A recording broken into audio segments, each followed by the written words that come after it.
Hello दोस्तों, गुप्त साम्राज्य वाले लेक्चर में आपका स्वागत है। तो चलिए पढ़ते हैं गुप्त साम्राज्य के बारे में। गुप्त साम्राज्य का उदय तीसरी शताब्दी के अंत में प्रयाग के निकट कौशाम्बी में हुआ था। तो कौशाम्बी कहाँ पे है वर्तमान में? वर्तमान में प्रयागराज या इलाहाबाद के पास में है। गुप्त वंश का संस्थापक श्रीगुप्त था। कौन था? श्रीगुप्त। श्रीगुप्त का उत्तराधिकारी घटोत्कच हुआ। गुप्त वंश का प्रथम महान सम्राट चंद्रगुप्त प्रथम था।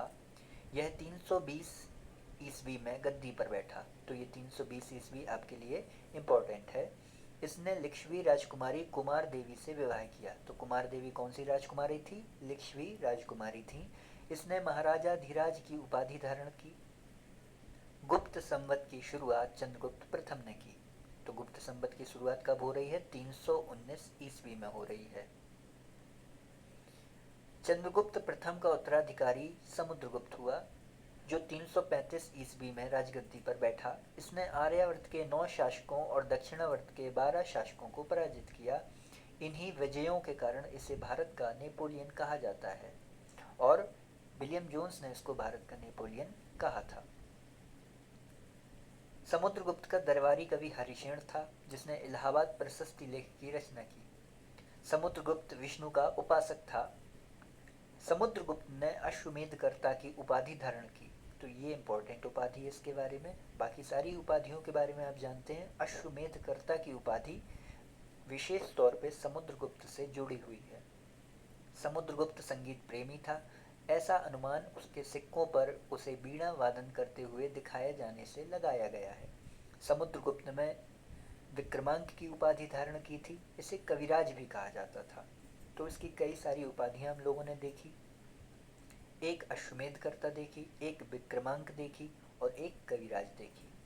समुद्रगुप्त का उत्तराधिकारी चंद्रगुप्त द्वितीय हुआ, जो 380 ईस्वी में राजगद्दी पर बैठा। चंद्रगुप्त द्वितीय के शासनकाल में चीनी बौद्ध यात्री फाहियान भारत आया था। जब हम लोग यात्रियों के बारे में देख रहे थे, तब भी हमने फाहियान के बारे में देखा था। शकों पर विजय के उपलक्ष्य में चंद्रगुप्त द्वितीय ने चांदी के सिक्के चलवाए थे। तो चांदी के सिक्के किसके विजय के उपलक्ष्य में चलवाए थे? शकों के हराने के उपलक्ष्य में चलाए गए थे। चंद्रगुप्त द्वितीय का उत्तराधिकारी कुमार गुप्त प्रथम या गोविंद गुप्त हुआ। नालंदा विश्वविद्यालय की स्थापना कुमार गुप्त ने की थी। ये बहुत इंपॉर्टेंट फैक्ट है। कुमार गुप्त प्रथम का उत्तराधिकारी स्कंद गुप्त हुआ। तो कौन हुआ? स्कंद गुप्त। स्कंद लिखा हुआ है, स्कंद गुप्त हुआ। स्कंद गुप्त ने गिरनार पर्वत पर स्थित सुदर्शन झील का पुनरुद्धार कराया। स्कंदगुप्त के पर्णदत्त को सौराष्ट्र का गवर्नर नियुक्त किया।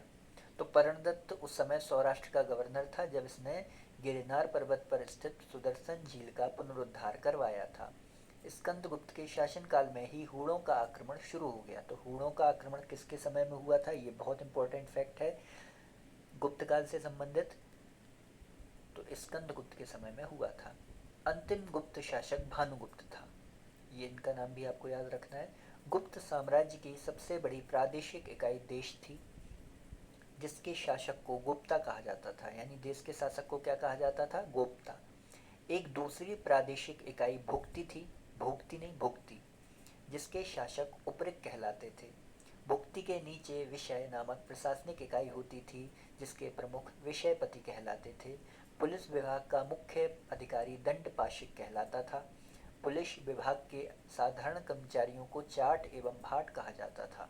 प्रशासन की सबसे छोटी इकाई ग्राम थी। ग्राम का प्रशासन ग्राम सभा द्वारा संचालित होता था। ग्राम सभा का मुखिया ग्रामीण कहलाता था या ग्रामीणी कहलाता था, एवं अन्य सदस्य महत्तर कहलाते थे। महत्तर का मतलब जिन्हें महत्ता मिली हुई है वो।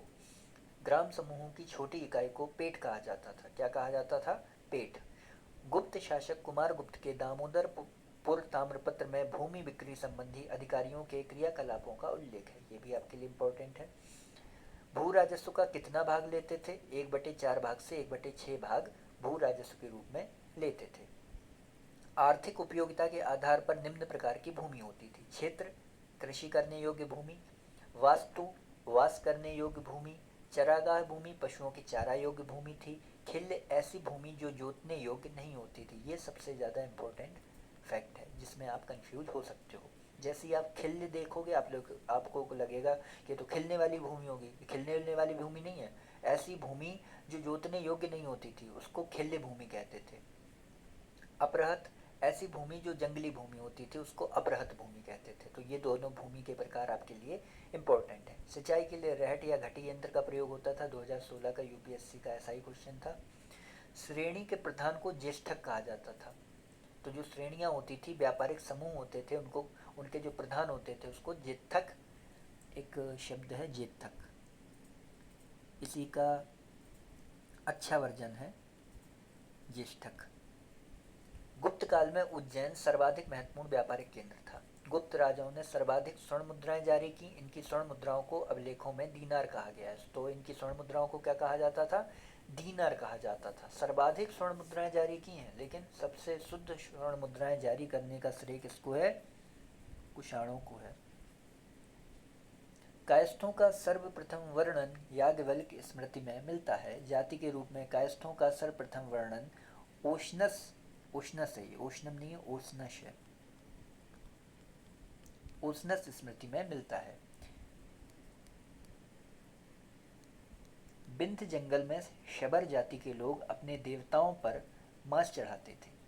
तो देवताओं को मांस चढ़ाने वाले कौन से थे? शबर जाति के लोग थे। और ये कहाँ पे निवास करते थे? विंध्य के जंगलों में निवास करते थे। पहली बार किसी के सती होने का प्रमाण 510 ईस्वी के भानुगुप्त के ऐरण अभिलेख में मिलता है, जिसमें किसी भोजराज की मृत्यु पर उसकी पत्नी के सती होने का उल्लेख है। तो ये भोजराज उस समय राजा नहीं थे, राजा की पत्नी नहीं है। भानुगुप्त की तरफ से एक भोजराज एक युद्ध लड़ने गए थे और उस युद्ध में भोजराज शहीद हो गए। तो भोजराज के शहीद होने पर उनकी पत्नी ने सती होने का कृत्य किया था, यानी सती हो गई थी वो। इस वजह से 510 ईस्वी के ऐरण अभिलेख में उनका उल्लेख किया गया है। गुप्त काल में वेश्यावृत्ति करने वाली महिलाओं को गणिका कहा जाता था। वृद्ध वेश्याओं को कुटनी कहा जाता था। वृद्ध वेश्याएं क्या कहलाती थी? कुटनी। गुप्त सम्राट वैष्णव धर्म के अनुयायी थे। किस धर्म के अनुयायी थे? वैष्णव धर्म के। उन्होंने इसे राजधर्म बनाया।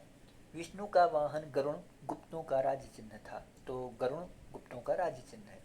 गुप्त काल में वैष्णव धर्म संबंधी सबसे महत्वपूर्ण अवशेष देवगढ़ का दशावतार मंदिर है, जो झांसी और ललितपुर, कहीं कहीं किताबों में ललितपुर मिलता है, कहीं कहीं पे झांसी मिलता है। अजंता में निर्मित कुल 29 गुफाओं में वर्तमान में केवल 6 ही शेष हैं। तो सारी शेष नहीं है, केवल 6 ही शेष हैं, जिनमें गुफा संख्या 16 एवं 17 ही गुप्तकालीन है। 16 और 17 का संबंध किससे है? गुप्त काल से है। इसमें गुफा संख्या 16 में उत्कीर्ण मरणासन राजकुमारी का चित्र प्रशंसनीय है। गुफा संख्या 17 के चित्र को चित्रशाला कहा गया है। इस चित्रशाला में बुद्ध के जन्म, जीवन, महाविनिष्क्रमण एवं महापरिनिर्वाण की घटनाओं से संबंधित चित्र उद्धृत किए गए हैं। अजंता की गुफाएं बौद्ध धर्म की महायान शाखा से संबंधित हैं। बहुत इंपॉर्टेंट फैक्ट। गुप्त काल में निर्मित अन्य गुफा बाघ की गुफा है, जो ग्वालियर के समीप बाघ नामक स्थान पर विंध्य पर्वत को काटकर बनाई गई थी। तो बाघ की गुफाएं किस पर्वत को काटकर बनाई गई थी? विंध्य पर्वत को काटकर। चंद्रगुप्त द्वितीय के शासन काल में संस्कृत भाषा का सबसे प्रसिद्ध कवि कालिदास हुआ। चंद्रगुप्त द्वितीय के दरबार में रहने वाले आयुर्वेदाचार्य धन्वंतरी थे। गुप्त काल में विष्णु शर्मा द्वारा लिखित पंचतंत्र, जो संस्कृत में लिखी गई थी, संसार का सर्वाधिक प्रचलित ग्रंथ इसको माना जाता है और बाइबल के बाद इसका दूसरा स्थान माना जाता है। इसे 5 भागों में बांटा गया है। 5 भाग आप याद रख लेना, क्योंकि पीसीएस ये पूछ सकता है कि इतने भागों में पंचतंत्र को बांटा गया है। पंचतंत्र है चूंकि, तो आप समझ जाइए कि 5 भाग हैं इसमें। पहला भाग है मित्र भेद, दूसरा है मित्र लाभ, तीसरा है संधि विग्रह, चौथा है लब्ध प्रणाश और 5वां है अपरीक्षा कारित्व। तो ये 5 भाग हो गए पंचतंत्र के। आर्यभट्ट ने आर्यभट्टियम या सूर्य सिद्धांतक नामक ग्रंथ लिखे। इसी ने सर्वप्रथम बताया पृथ्वी सूर्य के चारों ओर घूमती है। आर्यभट्ट ने क्या बताया? पृथ्वी सूर्य के चारों ओर घूमती है। चंद्रगुप्त द्वितीय के दरबार में रहने वाले कुछ प्रमुख विद्वान कौन थे? आर्यभट्ट, बराहमीर, धन्वंतरी और ब्रह्मगुप्त। अब पुराणों के बारे में देख लेते हैं। पुराणों की वर्तमान रूप में रचना गुप्त काल में हुई। बहुत इंपॉर्टेंट फैक्ट है ये। इसमें ऐतिहासिक परंपराओं का उल्लेख है। गुप्त काल में चांदी के सिक्के को रुप्यक कहा जाता था। याज्ञवल्क्य, नारद, कात्यायन एवं बृहस्पति स्मृतियों की रचना गुप्त काल में हुई। तो ये प्रमुख स्मृतियां हैं जिनकी रचना गुप्त काल में हुई। पुराणों की रचना गुप्त काल में हुई। मंदिर बनाने की कला का जन्म भी गुप्त काल में हुआ। इसी वजह से सांस्कृतिक उपलब्धियों के कारण गुप्त काल को भारतीय इतिहास का स्वर्ण युग कहा जाता है।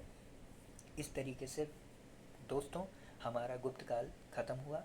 Thank you very much for discussion.